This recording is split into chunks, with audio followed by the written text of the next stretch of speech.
Welcome to HFY Sci-Fi Love and War Story. Have you ever wondered, if a dying civilization is crying out for help, would anyone step forward to help them, defying all the rules, all the laws that more advanced civilizations have set? Why do some species choose to stand by, while humanity, imperfect as it is, chooses to act? I bet you're eager to find out the answer, right? Well, let's dive in together and discover it in today's video. In this video, we'll explore an intense adventure where humanity doesn't hesitate to break galactic rules and intervene in the extinction of another civilization, even when faced with opposition from other powerful factions. From tough decisions to daring actions, everything leads to one goal: saving lives when no one else will. Don't forget to hit like and subscribe to the channel so you never miss out on more thrilling stories. And if you have any thoughts or ideas, drop them in the comments below. Your feedback helps the channel grow and bring more exciting content to you. Opening shot: a vast, pitch-black void of space, with stars scattered across the infinite expanse. Slowly, the camera glides forward, zooming in on a small, dimly glowing planet Talis 7. A faint, trembling light breaks through the darkness, a transmission signal sent across the endless void. The signal hums, its transmission encoded in simple binary, a language known across the stars, the universal thread of mathematics. For 37 galactic cycles, this cry for help has echoed across the cosmos. A desperate plea, riding the fragile waves of electromagnetic energy, reaching far beyond its home. The Cavari of Talis 7, a civilization once illuminated by knowledge and art, now fades into oblivion. Their planet, a cradle of culture and scientific marvel, is crumbling under the weight of cosmic disaster. The message was brief, its simplicity both haunting and clear: help us. Our world is dying. Please, anyone. The signal pulses as if alive, its journey an endless scream across the universe. We hear the static buzz of an unbroken communication, carried like a fragile thread through the dark fabric of space.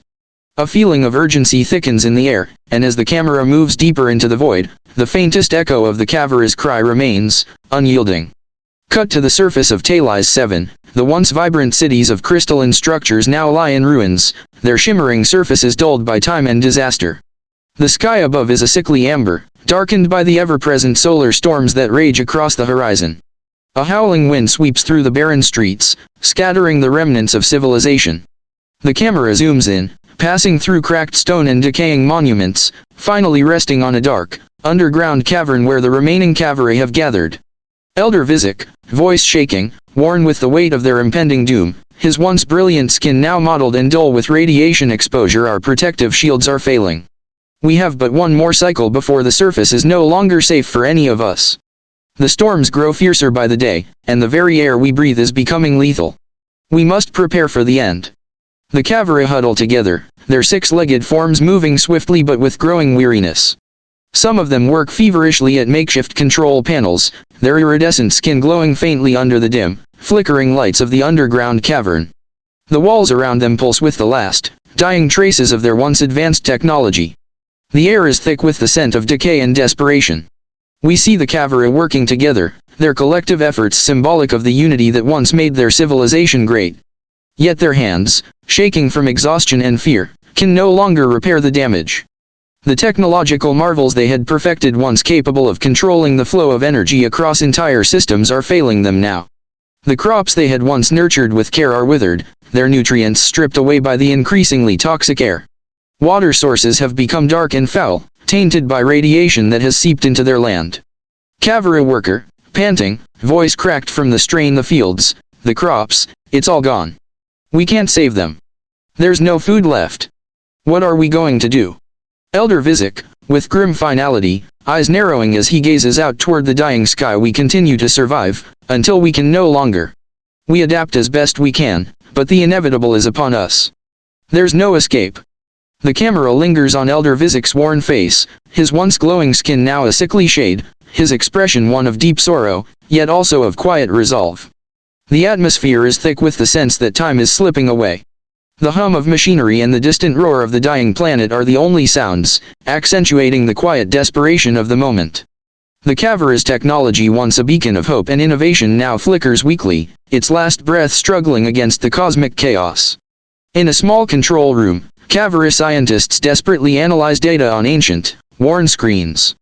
Chief Scientist Kahlo, his voice ragged, yet focused. The readings, they're worsening.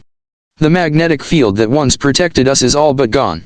And the solar storms, they're intensifying, penetrating deeper and deeper into our atmosphere. We cannot stop it, Vizek. We've lost everything.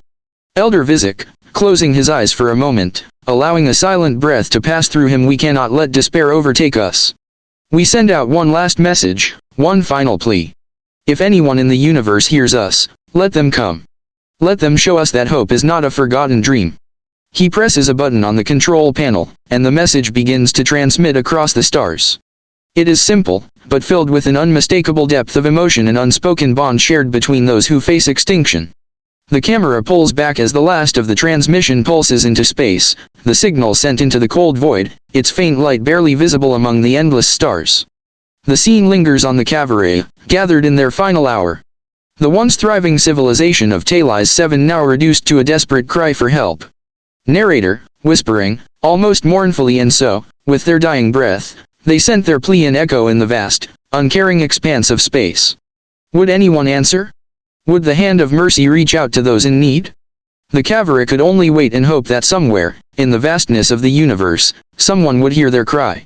The camera pans across the grand, imposing halls of the Zuther Dominium.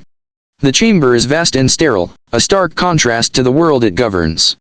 The room is dimly lit, the walls adorned with alien symbols and holographic projections of star systems. At the center of the room, a long, angular table stretches endlessly, its surface made of an iridescent metal that shifts in color as though alive. Seated around it are members of the council, beings of various shapes and sizes, their expressions cold and impassive as they deliberate.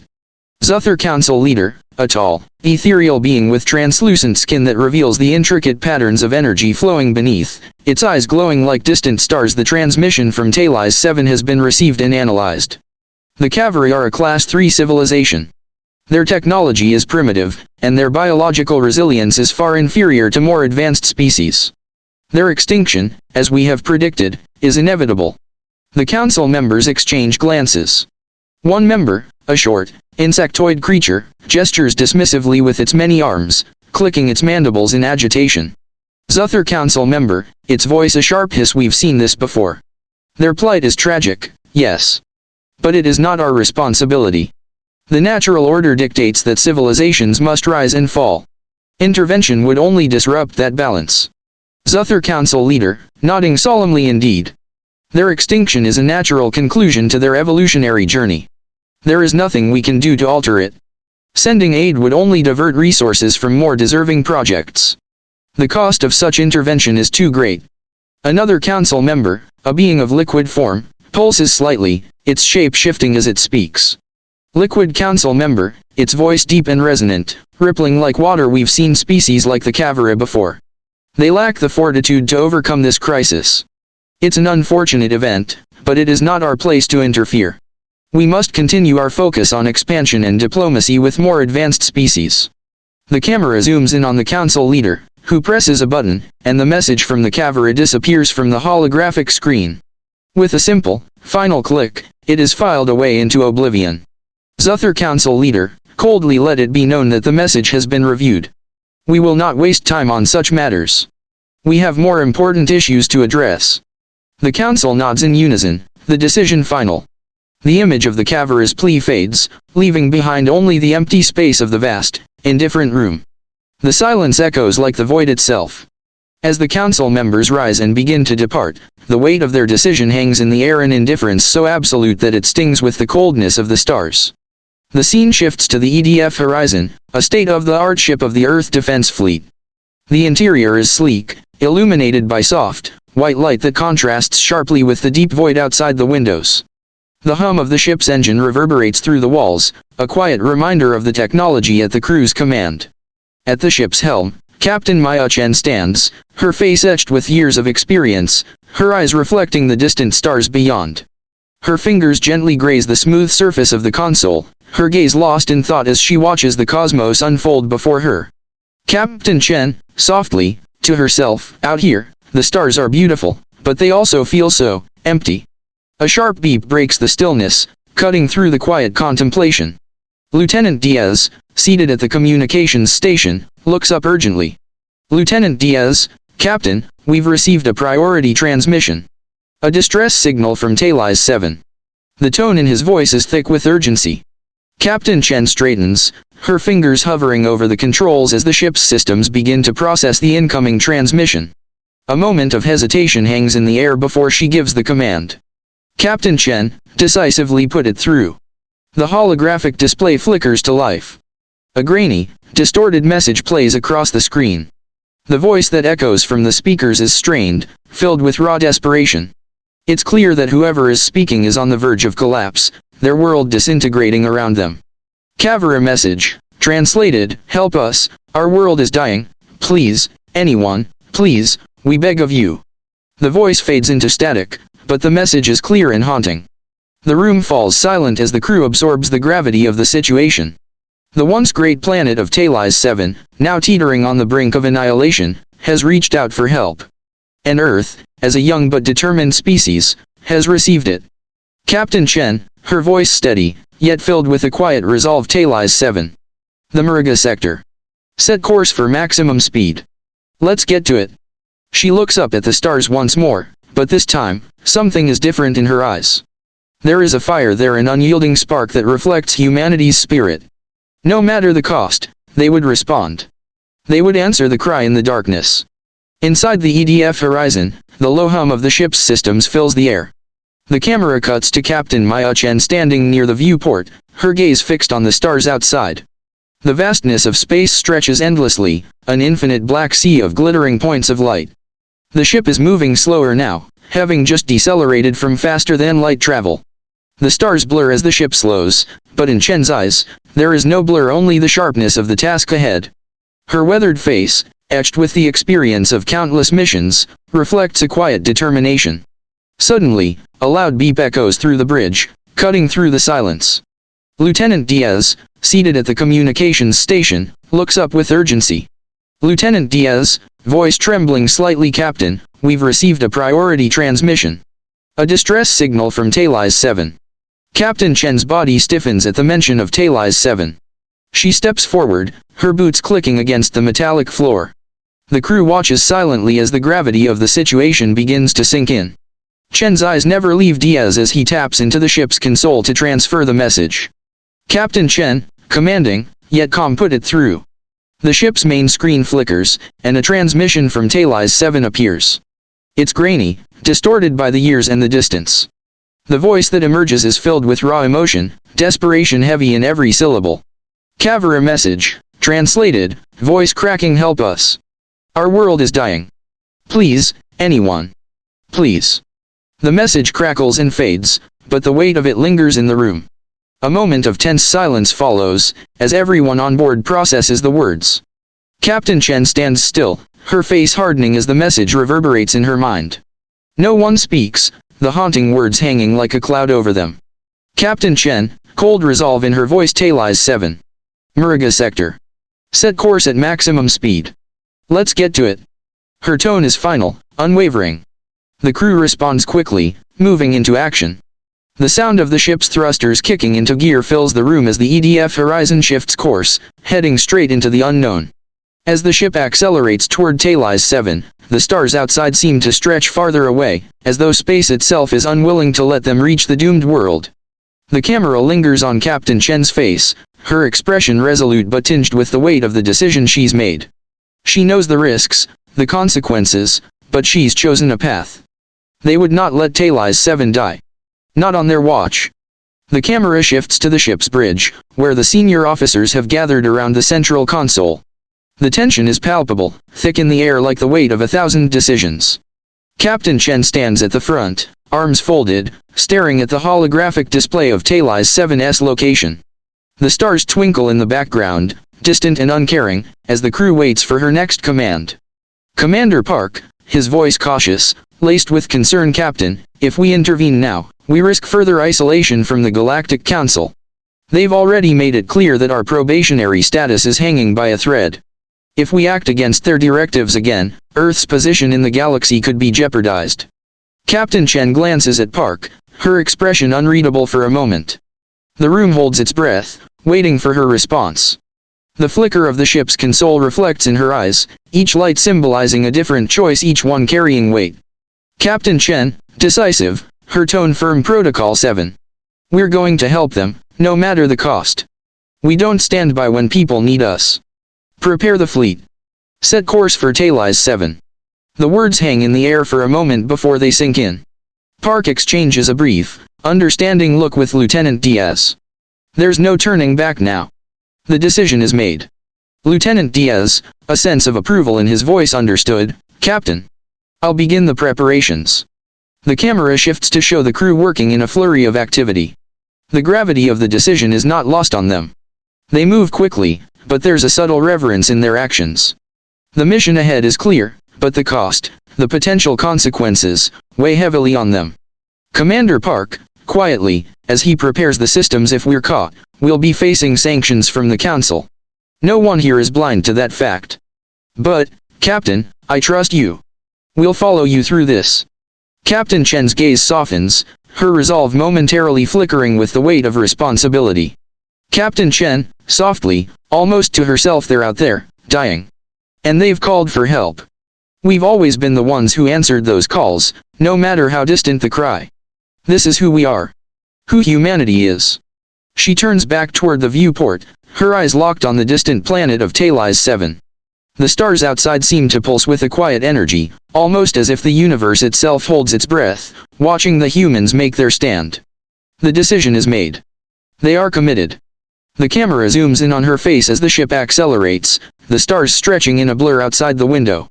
The countdown to Defies 7 has begun. The crew, united in purpose, prepares for the unknown.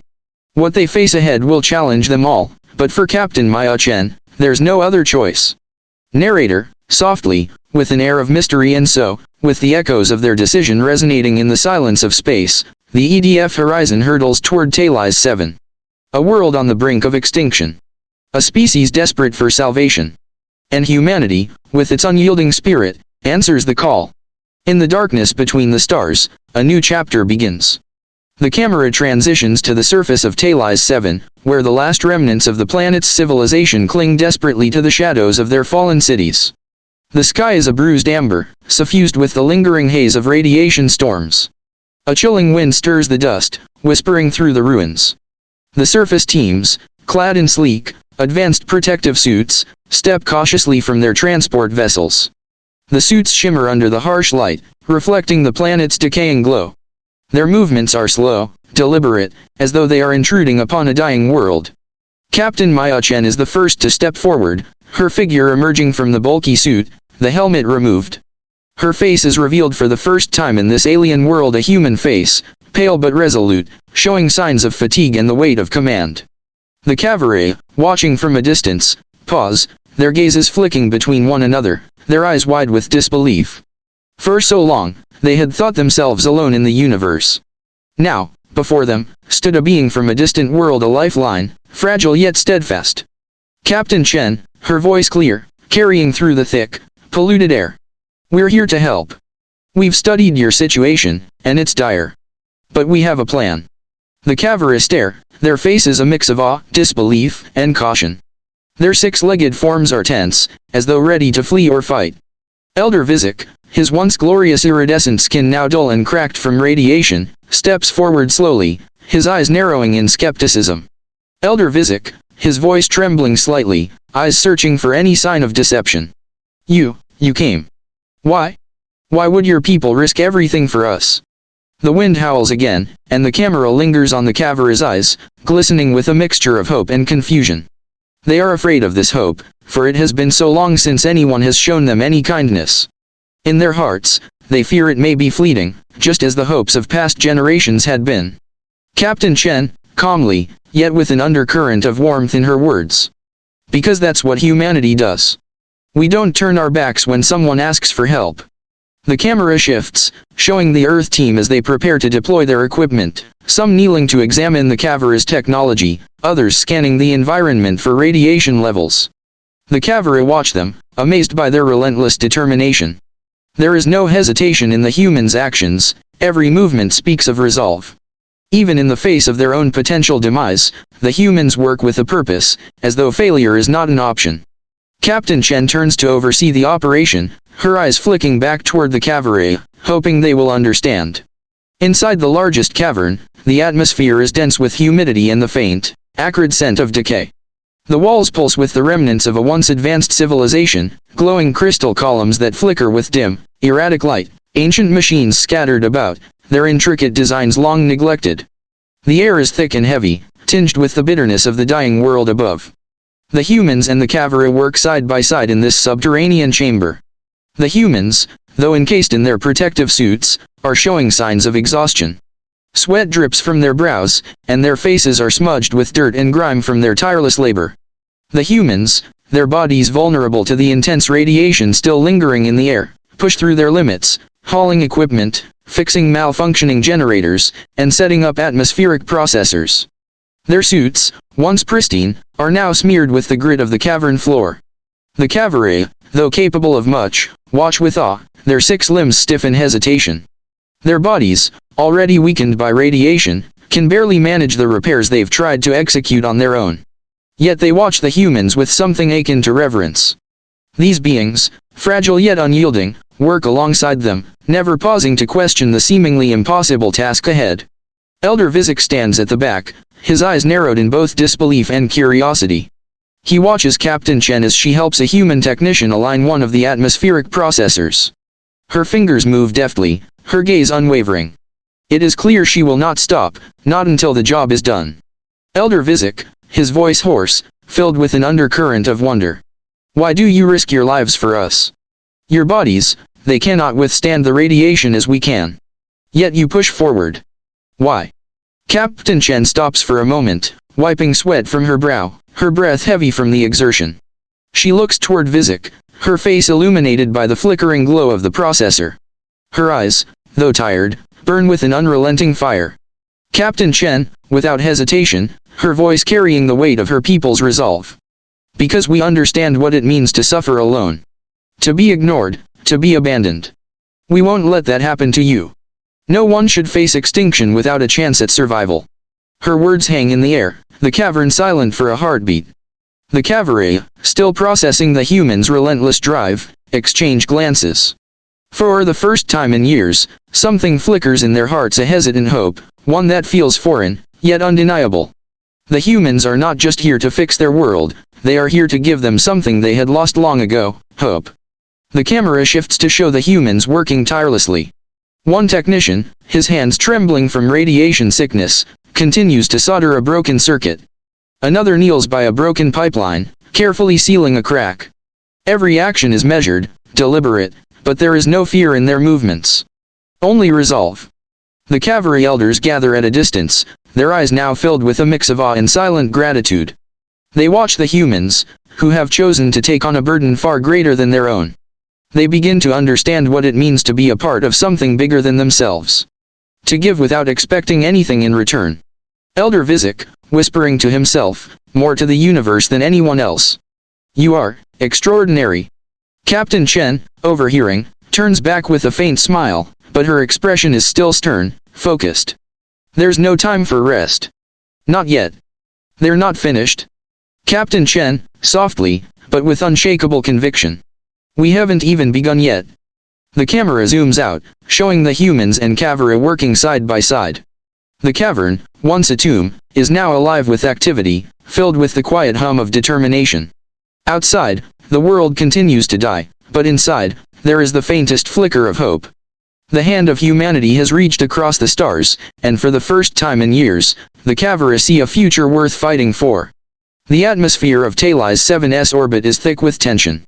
The EDF horizon floats against the backdrop of a dying planet, its sleek hull reflecting the pale light of the distant star. The star's flickering rays cast a ghostly glow on the ship, which now seems like a lone sentinel in the vast, cold void. Suddenly, 3 massive ships appear, their shadows looming large as they emerge from faster-than-light travel. The ships are dark, their surfaces reflective and almost liquid, shifting under the faint starlight. They are vessels of authority, each one dwarfing the horizon in size, their sleek, intimidating forms armed with weapons capable of reducing the ship to debris in an instant. The ship's weapons are locked onto the horizon, their targeting systems humming with the cold precision of a species that commands the galaxy. The silence in the air is broken only by the mechanical sound of distant systems and the low hum of the Horizon's engines. The camera zooms in on Captain Maya Chen, standing resolute on the bridge, her eyes cold but unwavering. She watches the approaching ships, knowing that a decision made long before today has brought her to this moment. A crackling voice erupts over the communications system, its tone clipped, authoritative, and devoid of empathy. Overseer exalt thus, voice cold, robotic, as though carrying the weight of 1,000 years of judgment. Captain Chen, your presence in this system violates Council Directive 557. You are engaging in unauthorized intervention. Withdraw immediately, or face sanctions. Captain Chen stands tall, her hands clasped behind her back. Her expression is steady, unmoving. The weight of the Council's warning hangs in the air like a thundercloud. The crew on the bridge watches in silence, waiting for her response. Captain Chen, her voice resolute, without a flicker of fear. We're not backing down. We're here because it's the right thing to do. We won't leave until Talis 7 is safe. Her words hang in the air, their truth undeniable. The camera focuses on her face unyielding, filled with the quiet determination of someone who knows the cost but has already made her choice. The crew exchanges silent glances, knowing that the Council's wrath could fall upon them at any moment. The fleet, vastly outnumbered, would be forced to either comply with the Council's will or risk devastating retaliation. But for Captain Chen, there is no other option. The dying world below, the pleas of the Cavari, all demand action. The atmosphere on the Horizon's bridge becomes taut with the weight of the Council's presence. A harsh silence permeates the space, broken only by the steady hum of the ship's systems and the distant pulse of the massive ships in orbit. The Council ships remain stationary, hovering like predators over the small Earth ship. A countdown begins on the Horizon's screen, seconds tick by, each one feeling heavier than the last. Captain Chen stands at the front of the bridge, her eyes fixed on the dark ships outside. The tension is palpable as the first strike could come at any moment. The Council's cold indifference echoes in her mind. She knows that this is no longer a simple rescue mission, it has become a battle for humanity's place in the galaxy. The fate of Talis 7 is now tangled with their own survival in the cosmos. Commander Park, quietly, his voice filled with concern. If we don't comply, the Council will not hesitate to destroy us. They've made it clear that our probationary status is on the line, Captain. The consequences could be severe for Earth. Captain Chen's gaze doesn't shift from the viewport. She is calm, almost serene in the face of their impending doom. Her voice, when she speaks, is filled with certainty. Captain Chen, firmly. We can't let fear dictate our choices. We came here to do the right thing, and we will see it through no matter the cost. The camera zooms in on her face, showing the internal battle she's facing. There's no turning back now, no retreat. The ships of the Galactic Council continue to hover, their weapons ready to fire, yet they hesitate. A moment of uncertainty, a flicker of something unexpected, perhaps it's doubt, perhaps it's calculation, but it's there. Meanwhile, the Cavari, gathered below in their caverns, watch the events unfold through their own communication array. Elder Vizek, standing at the head of the Cavari Council, stares up at the monitors with a mixture of fear and awe. He knows that the humans are risking everything for their world, but they are not yet aware of the full gravity of the situation. Elder Vizek, his voice steady, but with a hint of anguish. They are not like the others. They do not fear. But can they truly fight the Council? The Cavari, still recovering from the initial shock of the humans' intervention, exchange glances. Their bodies tremble from radiation sickness and exhaustion, yet in their hearts there is a spark of something long forgotten hope. Hope that perhaps, against all odds, someone has finally come to stand with them. Back on the horizon, the situation continues to escalate. The Council's ships grow closer, their imposing silhouettes filling the view screen. But then, just as the tension threatens to explode, the Cavari make their move. Led by Elder Vizek, they transmit a message to the Council ships, their voices shaky but determined. Elder Vizek, over the comms, a powerful, defiant voice. Our world's degradation is a result of your past actions. Your interference, your experimentation, has brought us to the brink of extinction. Under your own laws, you must intervene. This is not just a natural disaster, it is a consequence of your choices. The message strikes the Council like a bolt of lightning. The massive ships above pause, their weapons momentarily lowering. The Council's leaders, uncertain, hesitate. They have no proof to counter the Cavari's claims. The Council's archives from centuries ago are notoriously vague, their records often scrubbed clean. If the Cavari are right, then the Council may have to answer for their past actions, a revelation that could shake the foundations of their authority. Zuther Council leader, overcomes, voice tight with forced calm. This is an unsubstantiated claim. You cannot prove this, Cavari. Your world's destruction is a result of your own recklessness, not our interference. But the hesitation is clear. The Council cannot simply dismiss the Cavari's words. There's a danger in opening their archives to investigate the claims and opening for secrets long buried to be exposed. The human fleet, small and fragile in comparison, stands its ground, defiant and unbowed. The air is thick with tension as the two sides face off. The camera cuts between the tense faces of Captain Chen and Elder Vizek, both standing in their respective places, one on the horizon, the other among the remnants of a dying world. The fate of Defies 7, and perhaps humanity itself, hangs in the balance. After several long moments of silence, the Council ships begin to move. But instead of attacking, they pull back slightly. The message sent by the Cavari has changed the calculus. The Council hesitates, unsure of how to proceed. Overseer Exalt thus, his voice now colder, more calculating. We will review this matter. You have temporarily been authorized to continue your operations on Defies 7, but any further interference will be subject to review by the higher councils. With that, the Council ships retreat slightly, the tension dissipating, but the air is still thick with unspoken threats. The human fleet's mission is not over yet. There is still work to be done, and the Cavari, for the first time in years, feel a glimmer of hope. Captain Chen, to her crew, voice filled with renewed determination. We've won this round, but the battle isn't over yet. Keep working, and stay alert. Defies 7 isn't saved yet. The camera pulls back, showing the Earth fleet, small but unwavering, standing in the shadow of the mighty Council ships. In the distance, Defies 7 burns brightly, its future uncertain, but for now, its hope still alive. The scene opens with a soft, rumbling hum as the massive atmospheric processors, sent by the humans, come to life on the surface of Defies 7. These towering machines are an amalgamation of human technology and the Cavari's energy matrix, a hybrid design built from the hope of two species bound by a common cause. The processors emit a deep, rhythmic pulse, sending waves of energy through the atmosphere. The air crackles with static, as though the planet itself is awakening from a long, deep slumber. The camera pulls back to show the landscape of Defies 7, now beginning to change. The once sickly, orange skies are gradually transitioning to a muted blue, the radiation dissipating in waves, leaving the air cleaner with each passing moment. The thick haze that once smothered the planet begins to lift, revealing the true shape of the world beneath. The Cavari, their once dull, mottled skin now shimmering with a hint of life, step outside their caverns, looking up at the sky in silent awe. As they emerge, they are greeted by the sight of the first rays of the sun in years. The once dead planet now feels alive with the warmth of the light, a sign of hope that has long been absent. Elder Vizek steps forward, his four primary eyes wide with disbelief as the golden glow bathes the surface. He lifts one arm, as if to touch the light, the radiation sickness in his body still strong, but his spirit lifted by the sight. Captain Chen, standing beside the processors, her face bathed in the soft glow of the nascent sunlight, her voice strong and unwavering. We're not leaving until you're safe. This is what humanity does, we stand together. Her words resonate not just with her crew, but with the Cavari who hear them. The humans, despite their vulnerability, have risked everything for a species they've only just met. In that moment, the Cavari understand the power of humanity's spirit, a spirit that refuses to let another species perish, no matter the cost.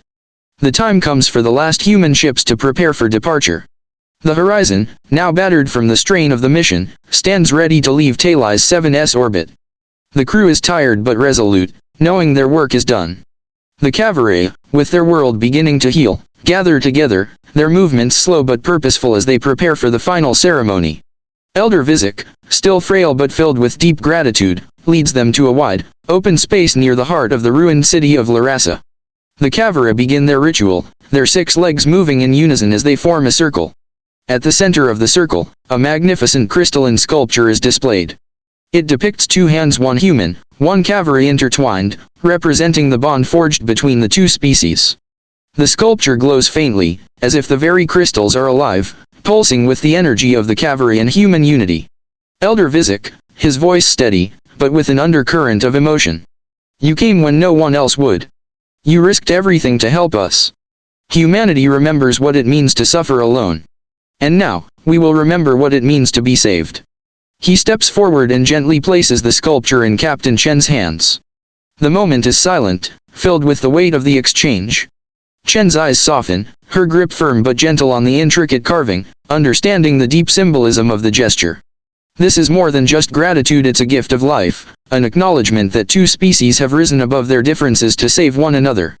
Captain Chen, with quiet humility, her voice a whisper of resolve. And we will never forget. You are not alone anymore.